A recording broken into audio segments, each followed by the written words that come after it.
Hi guys, so we are on our way right now to Zoya, their factory. They're having a really nice luncheon for us, and we're gonna get a tour of their factory and see how they make all the polishes and all.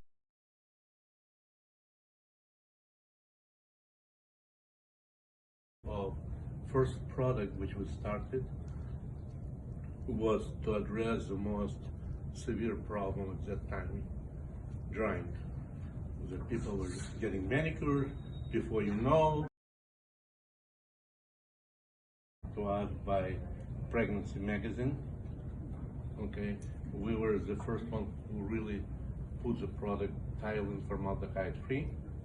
It was not easy because it's required a better quality control because a lot of solvents and other ingredients were removed to be replaced.